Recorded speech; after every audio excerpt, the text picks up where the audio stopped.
Hi, bonsoir, everyone. Thank you so much for joining us tonight.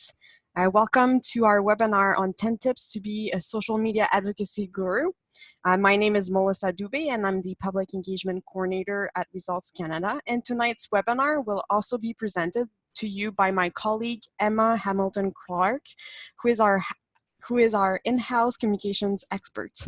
We are excited to share some tips and tricks with you to add social media to your advocacy toolbox.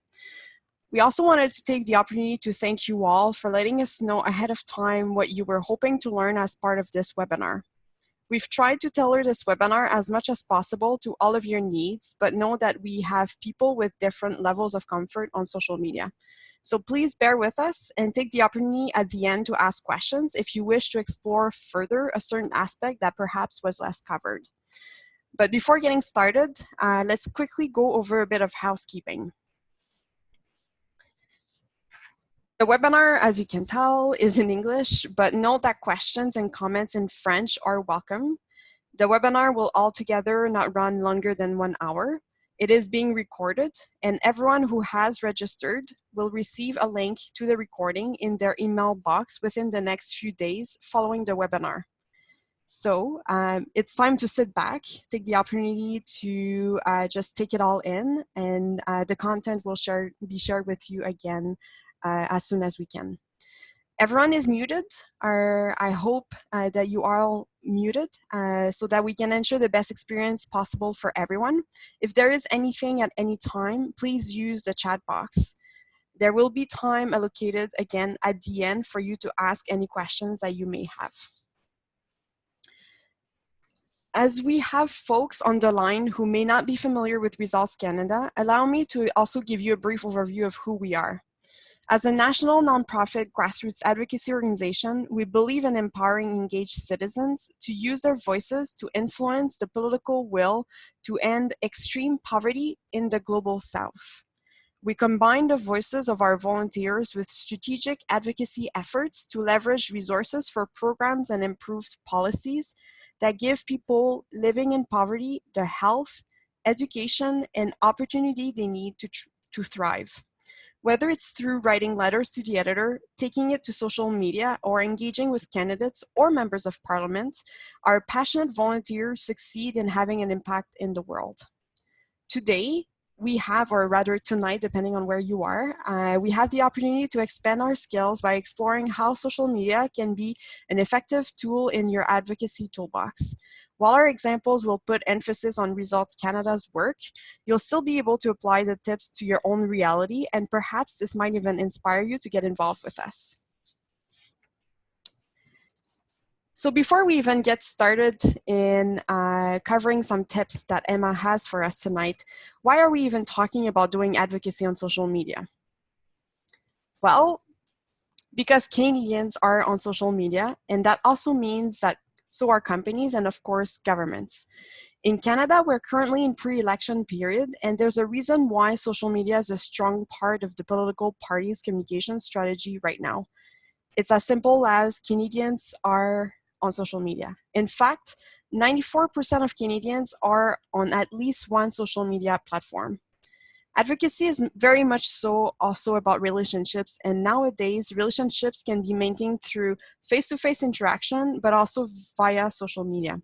It is a great way to maintain that communication channel open, as we are all very busy, and so are our politicians. Don't forget also that since Canadians are on social media, it is also a great education and raising awareness tool. Take it to social media to engage and educate your personal network about the issues you care about, such as ending extreme poverty in the global south in our case. Share infographics, videos, quizzes, or create even a simple poll, all tools that are interactive and fun for others to see, and a great way for them to learn about the issues you care about. Take it to social media to also recruit like-minded individuals to join as volunteers with your organization. So while it's not always possible to have face-to-face opportunities, social media is a great way to strengthen, maintain, or start a relationship. It can also be part of change. The public public aspect of social media is also very interesting, as people, such as candidates or members of parliament, love receiving positive visibility, like when they are being thanked for their time for a meeting. I have 3 images that I will prompt.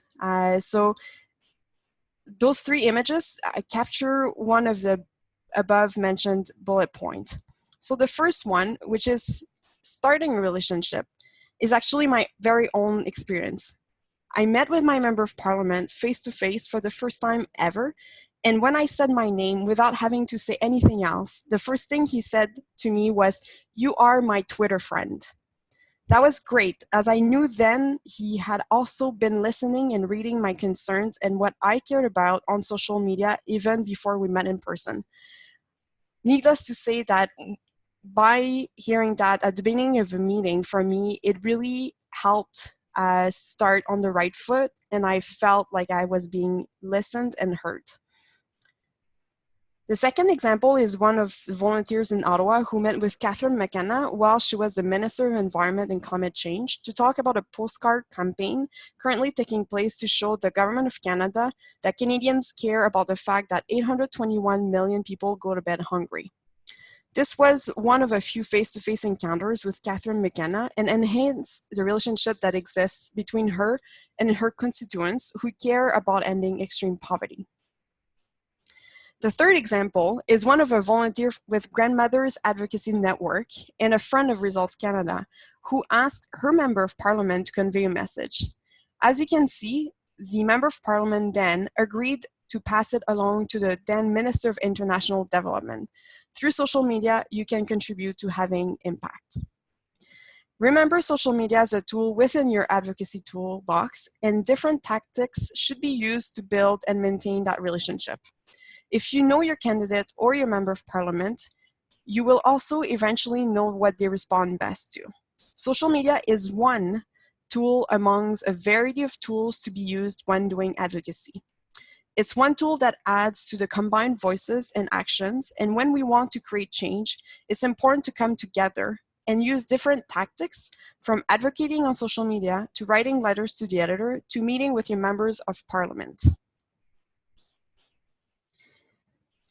Now that we quickly took a look at why it is important to have social media as part of your advocacy and education toolbox, I am happy to pass it over to my colleague Emma, who will walk us through our 10 tips to be a social media advocacy guru. I will be clicking the slides for Emma, so please bear with us if there is a bit of a delay. Over to you, Emma. All right, great. Hi, everyone.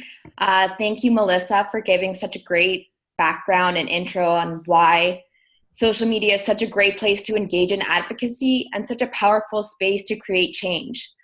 So, as Melissa mentioned, we recognize that people's levels of experience and knowledge on social media in this webinar probably varies quite significantly. So we wanted to keep that in mind and offer simple and practical tips that all of you can easily start using and implementing into your everyday social media activities. So with that said, I'll get started. As you can see, our tip number 1 is define your objective. So before you go on social, grab your phone or your computer, really think about what you're trying to achieve by sharing your post or engaging online. Some questions to think about and help you really define this objective or goal can include defining who your audience is. So who are you looking to reach? What are their interests? What kind of engagement are you looking for? Is it a like, a retweet, a share, or are you just looking for comments or perhaps more in-depth engagement? And lastly, what does success look like? Set some goals for yourself, like how many people you want to reach with your post, or perhaps success is as simple as getting a response from the person you're tweeting at, like one of your electoral candidates. These questions will help you strategically engage on the right social channels to the right audiences with the right messaging and really position you to get the engagement that you're looking for. So that leads me to tip number 2, picking the right platform. Now, with so many social media platforms to choose from, it can be kind of overwhelming as well as time consuming. Not all platforms are the same. And different platforms really like they cater to different audiences and different types of engagement. So by answering the questions that we just went through in the previous slide, as well as thinking about what type of information you're planning to share, I think it can really help you decide which platform makes sense for you. So today we'll be focusing on 4 social media platforms: Facebook, Twitter, LinkedIn, and Instagram. And while there are many others such as YouTube or Snapchat, we can't cover them all today. And we really felt like these 4 are great places to start and are really good platforms to add to your toolbox. So I'll briefly go through some of the highlights for each platform, such as the different audiences, what kind of content works, and what some of the limitations are for the platforms. So this might help you also kind of decide what makes more sense for you in terms of what you're looking to share and get out of your online engagement. So Facebook is by far the platform with the most users worldwide. The ages range, and this is just the most popular, most common demographic, 25 to 54. The platform is really good for building relationships, and it discourages anonymity. So people are accountable. They have to have profile pictures, give their information. So that's a really good thing. It does have a limited reach, but if you're interested in sharing blog posts, videos, links work really well. If you've written a letter to the editor, it's a great place to share that. Twitter has a huge user base. The demographic is a bit younger, 18 to 29. Platform is also good for building relationships with public as well as government. A space for sharing news and articles, and a really good place to have a conversation with a wide audience. So some of the limitations, as people may know who have been on Twitter, the character count is only 280. And it does enable a bit more anonymity, so it can feel a bit less personal at times. So it's good for sharing news and updates quickly, as well as a good place to share links, videos, as well as a good place to amplify other voices and hopefully have your voice amplified as well. LinkedIn, the demographics are a bit older, from 30 to 49 than Twitter. The platform is great for thought leadership and networking with and finding like-minded people who may have the same passion or interest as you. It's a really good learning space. So if you're planning to share news articles, perhaps about innovation or blogs, those tend to do well. It's also a really good place to post any opportunities that you may be involved with. So say you're having a meeting or a get-together, that might be a good place to post that. But because the platform was really made for professionals, usually seeking employment or building their professional network, it might limit who you're reaching with your content. So lastly, Instagram, the audience is around 18 to 29 most popularly. And it is really a good place to raise awareness on an issue. It's a good place to tell a story visually. You know what they say, a picture can speak 1,000 words, and sometimes really all you need is a photo to get your message across. So the limitation with this platform is that it really is image and video heavy and very text light. You can't share live links in Instagram, so that can be limiting. So you may be wondering, which platform are the politicians on? Well, they're widely on both Twitter and Facebook, and recently Instagram actually has become very popular among members of parliament and other government officials. So they're using this platform to share kind of inside stories. If you're not familiar with Instagram stories, they're quick little segments which really gives you a glimpse into what their life or what they're up to or campaigning on at the moment. But With that said, the platform where significantly the most politicians are having conversations is on Twitter. So I do want to spend a little bit longer on Twitter. As Melissa showed us earlier with some great examples, Twitter can be a really effective space for starting relationships, having conversations, and making an impact. For political engagement, and particularly in the lead up to the federal election, this is one platform that I would encourage you to try using. So I'll quickly expand on why this platform is particularly useful for advocacy. So why is it the place to be for us advocates? Well, Twitter has become a platform, as I mentioned, that politicians in particular use to share information and build a community. One appeal of Twitter is that it's really an instantaneous way for them to spread information very quickly to a very large audience. I'm sure many of you have heard of down south, Donald Trump.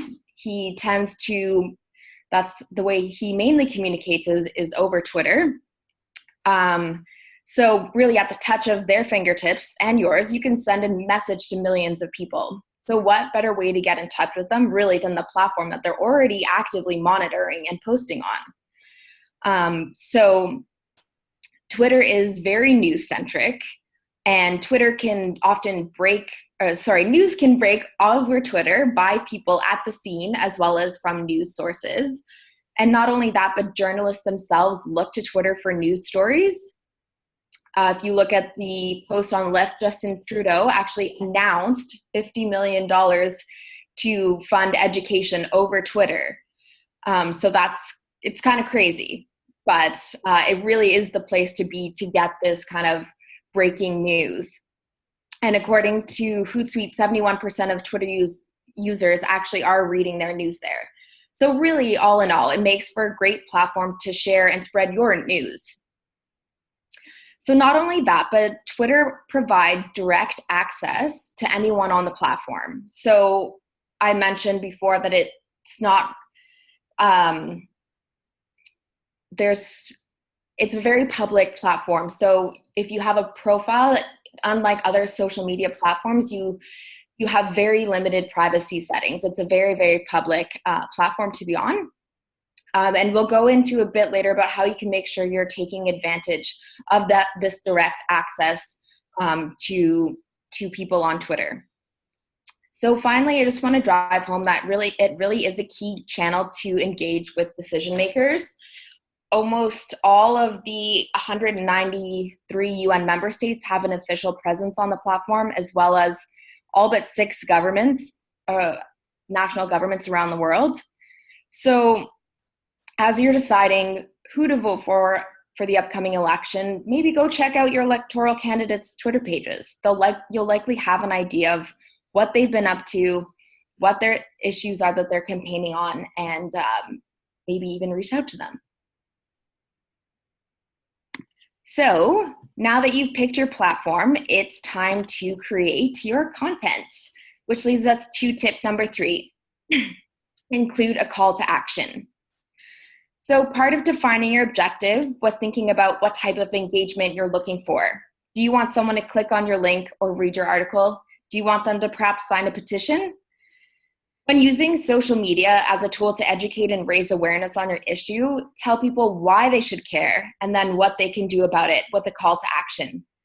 Don't assume people will know what to do with the information that you've shared. If you want them to take action, you should really let them know by telling them things such as, read this to learn more, or share this among your network, retweet if you agree, just as a few examples. Empowering others to also use their voice online can help bring more light to your issue, and then the more voices, the louder your movement becomes. So with that in mind, the next few tips will kind of lay the groundwork and help you create a really great post. Tip number 4, be respectful, but be bold. So being respectful online is extremely important. Social media is a public space and is one that can turn into a negative space if we're not careful. So before you post, really consider it, like, has what I've written, will it offend someone? Could they interpret it the wrong way. We want to spark the fire in people to take action and not a fight. So just keep that in mind as you navigate online.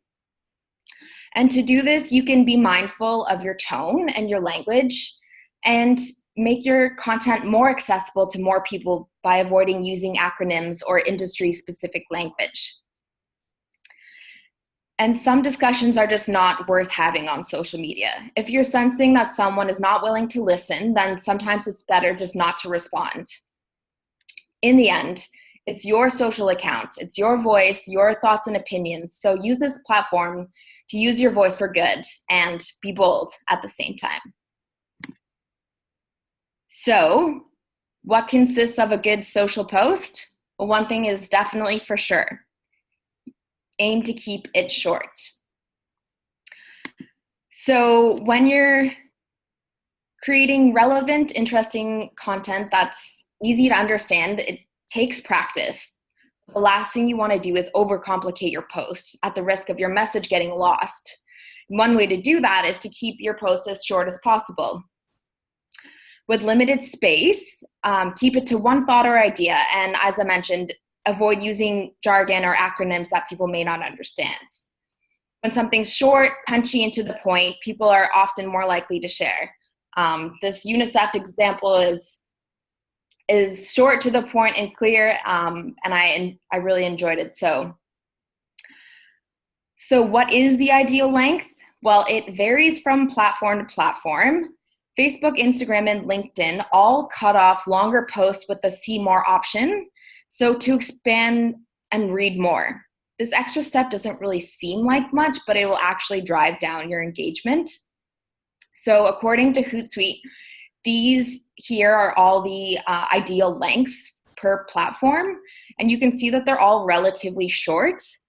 And keep in mind the max character count on Twitter, of course. And if you're sharing links and hashtags, that can limit your text pretty quickly. And when sharing videos, viewer retention is pretty tough. If your goal is to have your audience watch the whole video, it's really best to keep it between 30 seconds and a minute. This also helps on platforms like Instagram, which only lets you post videos that are a minute or less. So that leaves us to emojis. Question? Emojis can be great, and they can actually help you cut down on your character count. So for those of you that may not know, emojis are the little symbols like a smiley face or a little icon. So if you wanted to write Canada, you could put the Canadian flag emoji instead. One thing that I would advise to keep in mind is that not everyone likes emojis. Politicians in particular tend not to use them. So if you're looking for them to retweet your content, perhaps don't overly sprinkle it with emojis. Think about what they, as an MP or a candidate, would want to share on their page, and then write your content accordingly. So this takes us to tip number 6, make it timely. So timing on social can really be everything, particularly if you're talking about something that's trending and hot in the newsroom. So by checking out what's trending, and Twitter provides up to the minute trending hashtags, so you can see what people are talking about and join in the conversation. These daily trends such as these examples here, Motivation Monday, Tuesday Thoughts, Wednesday Wisdom, allow you to share your content, and by doing such, you'll have a greater reach. So these hashtags actually trend every single week on either Monday, Tuesday, Wednesday, Friday. So it's a great way to also have fun and share your content in a fun way. So jumping on a news story can also help. Finding a news story and relating it to your cause maybe sounds harder than you think, whether it's flooding in Quebec or Notre Dame burning down. Our volunteers have found ways to connect timely news stories to issues of social inequality and injustice in their letters to the editor. And you can do the same on social. Share an article and tie it back to your issue. Another tip to consider is the time of day you post. Different platforms have higher engagement at different times of day.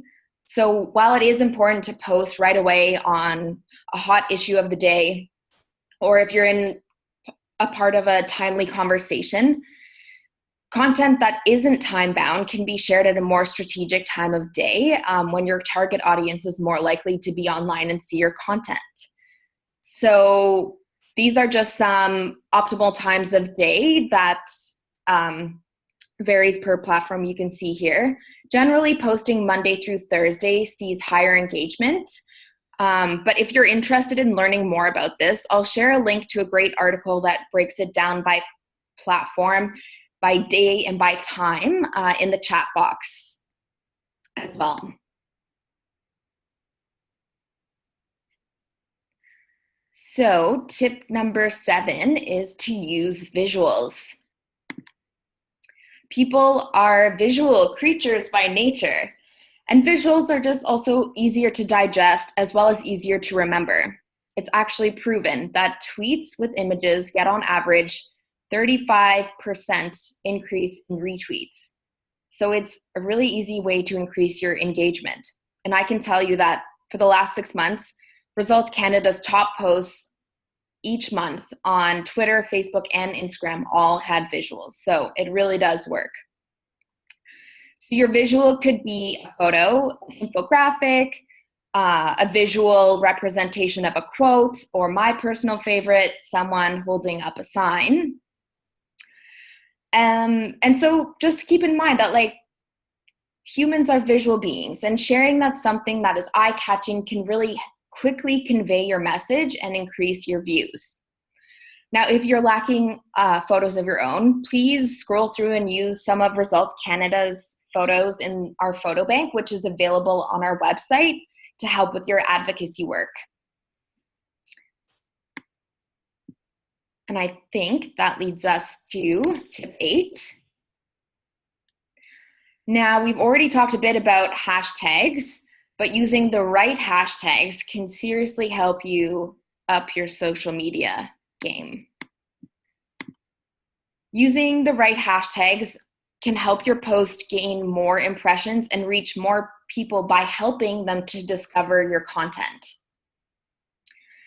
So by jumping on trending hashtags, sometimes these are around world notable days, such as the International Day of Peace or World Tuberculosis Day. These hashtags facilitate a way for millions of people to rally or discuss around a certain topic. For example, around the upcoming election, the hashtags are election 43, it's our vote, and they've actually started using the Canadian Poly hashtag, which is actually not solely linked to the election, but is a popular hashtag to talk about Canadian politics. And it was actually the second most used hashtag in Canada last year. So it is a really popular hashtag and is consistently used in the political landscape in Canada. And so I encourage you to consider adding that hashtag to your everyday use. Including these trending and popular hashtags in your social media posts is really a great way to boost your message to people beyond your own followers. So the easier it is to find your post, the more likely it is that people will like, retweet, or reply. If you're with an organization, having your own unique hashtag is a great way to monitor and engage with people who are trying to communicate with you or your work. Results Canada's hashtag is hashtag Voices for Results. So if you want to engage with us and ensure that we see your post, please use the hashtag. So Instagram and Twitter are both platforms that are known for using hashtags. And I'd say that those are probably the ones where they're used the most. But with that said, don't go overboard with the hashtags. Using a dozen hashtags won't necessarily give you more visibility. So the ideal number of hashtags for Instagram is about 5 to 9. And for Twitter, The platform itself actually recommends using 2 hashtags or less per post. I prefer using about 2 to 3 on Twitter, but of course that's at your discretion and you can really use as many hashtags as you like.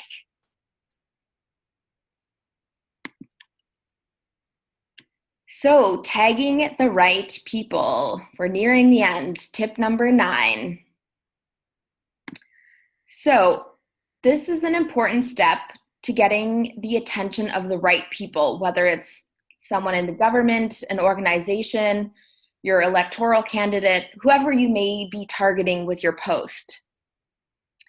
And this goes across all platforms. So you can tag people in your, for example, tweet by writing out their handle, and handle is just another word for username, by typing out with the @ symbol. Or you can also tag people by tagging them in a photo, which is another reason to use a visual. So by tagging organizations or people, it will send them a notification. So by sending them the notification, it will increase the likelihood that they'll see your post and share your content. So as always, remember to tag Results Canada, and that way we will quickly see your post and be able to amplify your message. So up top here, we have the party leader handles, but most political or politicians' handles don't change too much from platform to platform. So without too much research, you should be able to find them.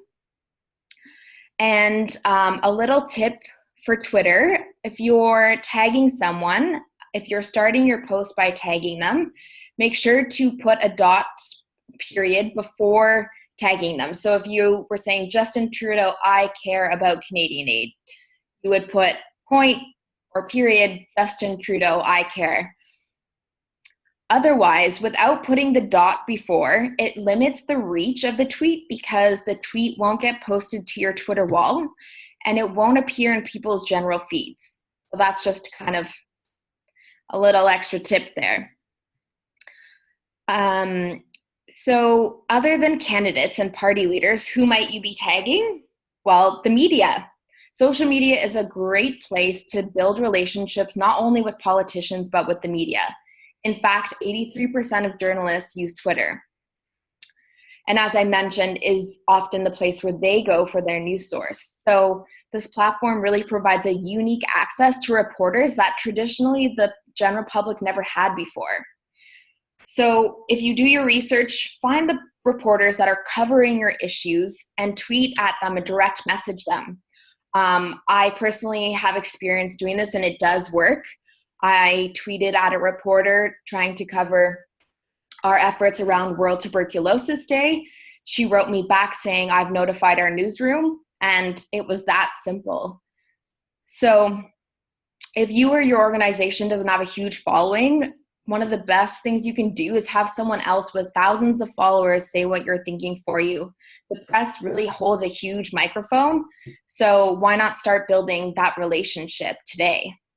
So I encourage you all have homework now. So last but not least, our final tip is to use Results Canada's resources. We are here to help, and we've got some great resources for you on our website.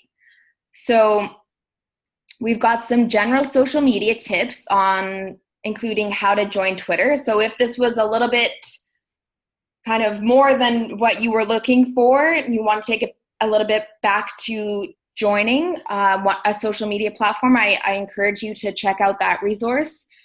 There will be more to come on other social media platforms, so stay tuned. And also let us know which platforms you'd like us to go more in depth on. We also have tips on communicating a message powerfully using the EPIC model, and EPIC stands for Engage, Problem, Inform, and Call to Action. And then we also have our election toolkit, which is very timely with the election just around the corner. So really encourage you to check that one out. It's on our homepage. You can easily find it.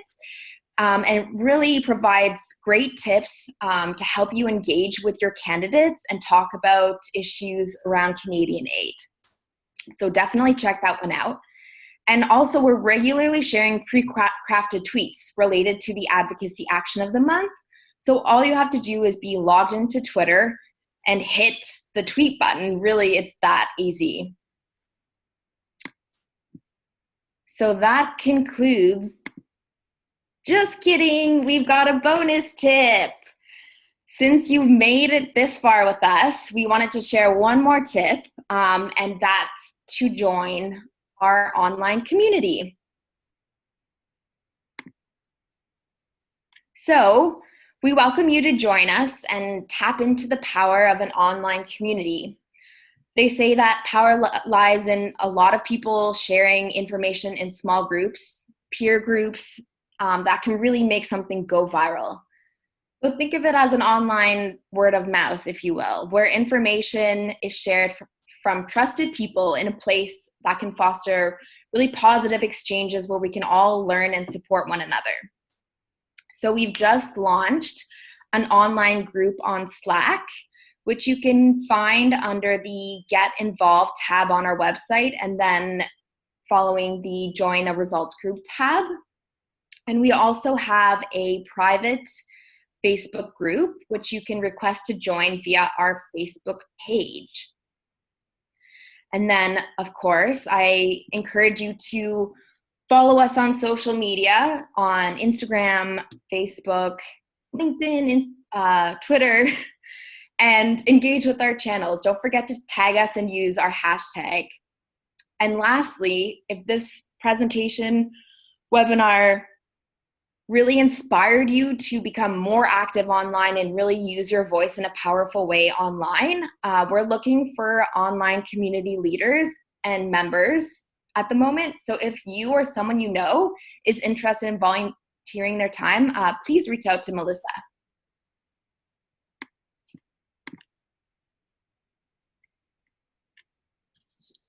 I should unmute myself. Thank you so much, Emma. So now that we've learned some tricks and tips, it's time to actually take a few minutes to put these skills to the test. So while you're getting your questions ready, I see we have a couple of questions in the chat box. That's great. So you can definitely continue to ask your questions via the chat box. And then we will also open up the lines for people who are on the phone, or if you prefer to speak to ask your question. But during that time, we would also like to encourage you to take quickly an action. So the next slide is what we suggest that you do in the next few minutes as we are gathering the questions. So here are a couple of suggestions that we have for you. Of course, if you want to modify or have another idea, feel free to do so. Emma will be adding the tweet that we are suggesting in the chat box so that it's easier for you to copy and paste. So it's time to open up your Twitter account or take your phone out. And the first one is, as mentioned, as you can see, we're really keen on Twitter. So jump onto Twitter and let the leaders of the main parties know that you care about the need for an increased Canadian aid budget so that we give or we support people living in poverty the health, education, and opportunity they need to thrive. Another suggestion is to share one tip you have learned with us during this webinar and to, of course, tag us, Results CDA or Results Canada, depending on the social media platform you use. So I'll leave that on for a few more seconds, and I will thank you, Emma, for sharing the suggested tweet in the chat box. And I will just scroll up because we had a question early on from John. So Emma, when you were talking about the overview that you were giving of the 4 platforms that you discussed, so Facebook, Twitter, LinkedIn, and Instagram, John was wondering if you could please define what limited Facebook reach means. Definitely, that's a great question. So because of Facebook's algorithms, they really have limited how far your post can reach organically. So by reach, I mean how many people see your post. So generally that'll just, on Facebook in particular, be the people that follow your page, whereas reach on Twitter goes much further because you don't have to be following someone's Twitter account to necessarily see what they've posted. So due to algorithm, Facebook really is, they want you to boost and put money behind your posts, which for organizations that can afford that may make sense to them, but for the everyday person, not so much. So just being aware that when you post a message on Facebook, it'll likely just stay within your network. That's great. Yes, and depending to how active your friends are in sharing and such. Okay, so then just to follow up, John said friends only, so yes. Yes, it could get much wider if your friends share. Then your friends share your post, then there will be much more eyeballs on your content. Awesome. Thanks, Emma. Thanks, John, for your question. I saw another question from Stephen. So the two questions actually. So first one being, how do we find your photo bank? And how do we find the most popular hashtags? Also good questions. So our photo bank is on our website. It, I believe, is a little icon, a Flickr icon at the moment. We're actually in the process of updating our photo bank. So if you happen to go on it in a month's time, you might see some updates on that, but it is a Flickr icon. Hold on.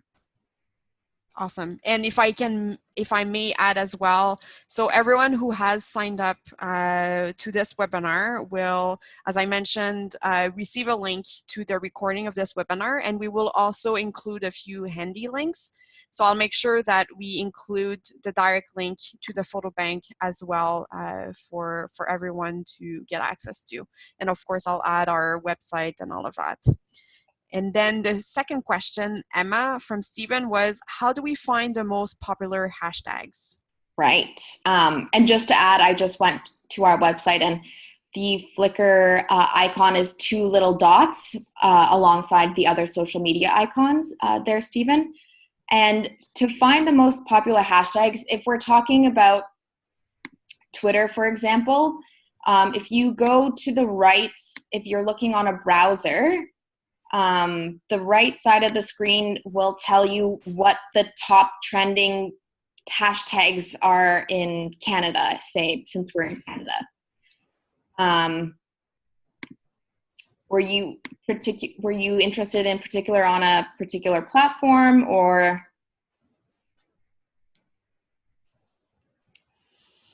Maybe we'll give Stephen a couple of minutes to specify if he was looking for Twitter specifically or any other platforms. This is a good opportunity if anybody else has any other questions while Stephen is clarifying. You should all also be able to unmute yourself if you want to ask a question.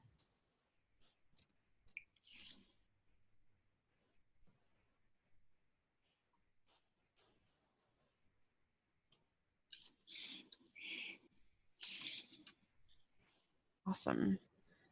Emma, I think you've given all of the tips. Great, and I see Stephen has already tweeted out. Awesome, Stephen. That's great.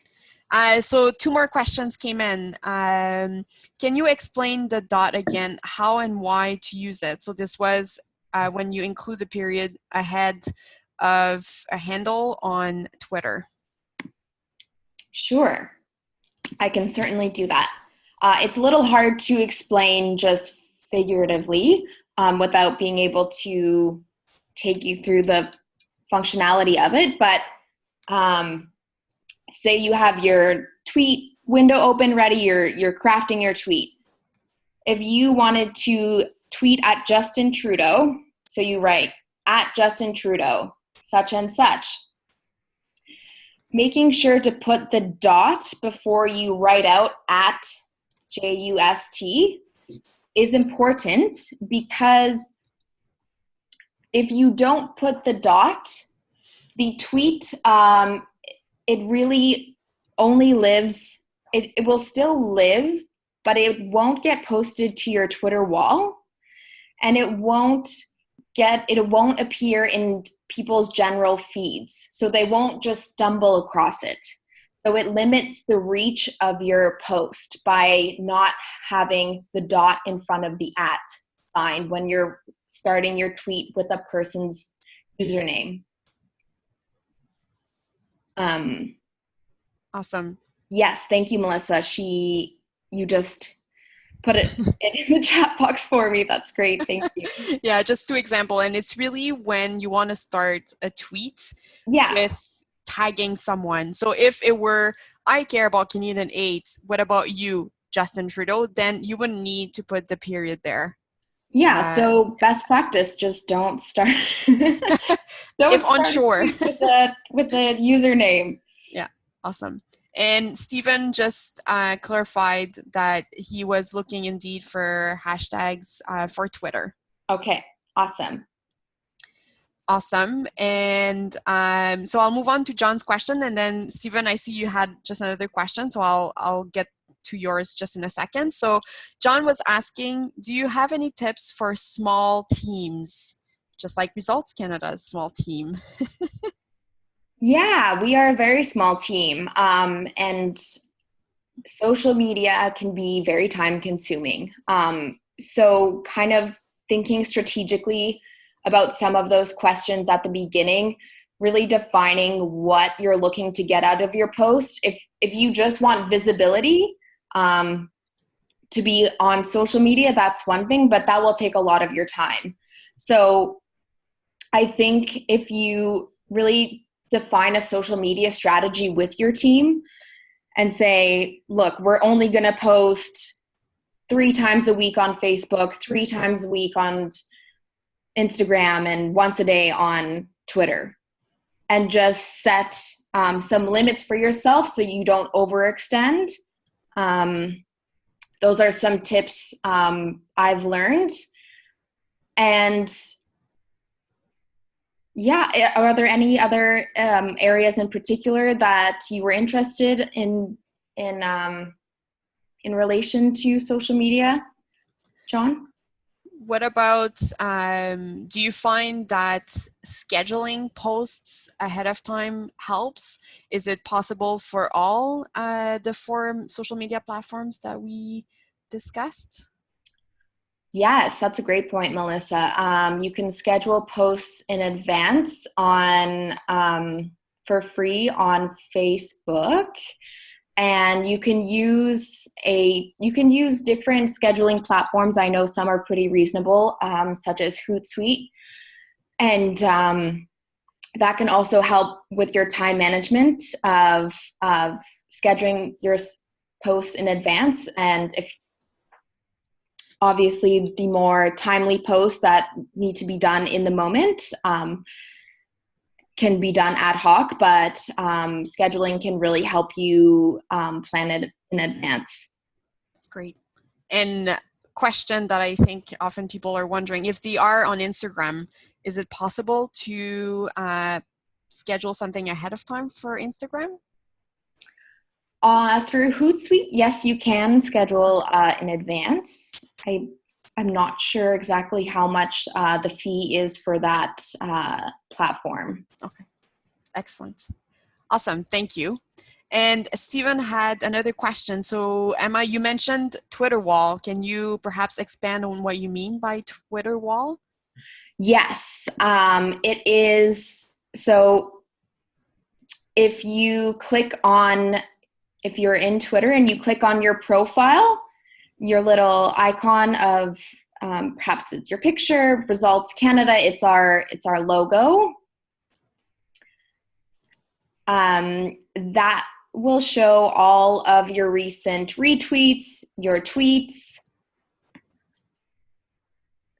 I'm actually sharing. So Excellent. so this is my Twitter account. So do you want to speak a little Yes. bit? So if you look on the left where it says profile and it has Melissa's little picture and her profile, and you click that, and this is her Twitter wall. So everything she's tweeted out, she's retweeted, appear on this wall. And so if you, like I said, if you want to maybe look at one of your electoral candidates, see what they're posting, this is a great way to do it. You can go and check out their Twitter pages, walls. I think people can kind of use that term interchangeably. And if I may also add, so on the hashtags that are trending right now in Ottawa, so if you look on the right side, you'll see that because I'm located in Ottawa, the Ottawa hashtags that I've asked Twitter to tell me about Ottawa.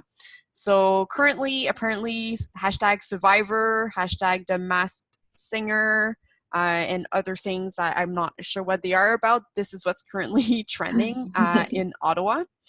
And then if I may also jump on the question about the period in front of a Twitter handle. So this is, if you click on your profile, this is the main view of what people will see, and it will also be what people see in their feed. But if you are starting your tweet with the @ and the handle and not a period, it will appear under tweets and replies. So it doesn't appear on your main wall.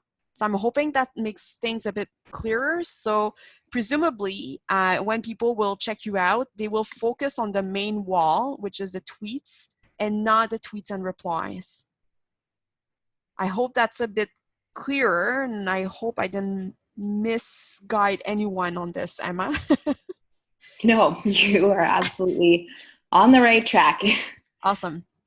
And so hopefully, Stephen, that answered your question about Twitter wall. And then I see, John, you can also see their followers followed by in the profile. Yes, can be interesting for sure. So let's say I'm a member of parliament, and okay, so one ask I have for you guys, help me increase my followers, will you?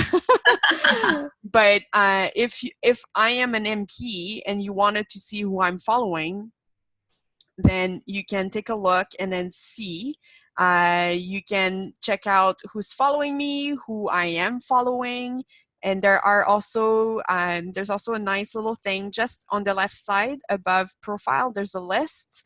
So you can also create lists. So you can see that under my profile, I've created a list of advocates, supporters, staff, and friends of Results Canada. So when I want to monitor and see what's going on from within Results Canada's world, I can see that what people are doing. So I can see right away that Lisa, who is on this webinar, has tweeted our tweet, thank you, and so has Stephen, because they are part of the list that I have identified as being affiliated to Results Canada. So certainly you can also create your own list, and it really helps to monitor, because it can get easily very, very crowded. But by creating lists, it helps you focus really where you want to, who you want to monitor, because the reality is you cannot, unfortunately, monitor everyone. We have another question.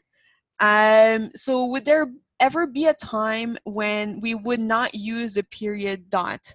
Sounds like it's best practice to always use. Now, there may be certain instances where you don't necessarily want your tweet to be public, well, it's going to be public, but I mean, it may not be your intention to have a wide-reaching audience with your tweet. For instance, when I tweeted at this reporter regarding World Tuberculosis Day, I didn't put a period because I really was just reaching out to this individual. I didn't have the intention to have it as a widespread message. So that is perhaps one individual case.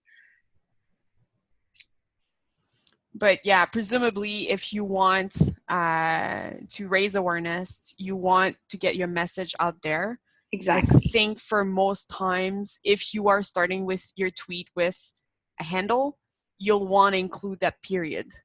And why is it a period?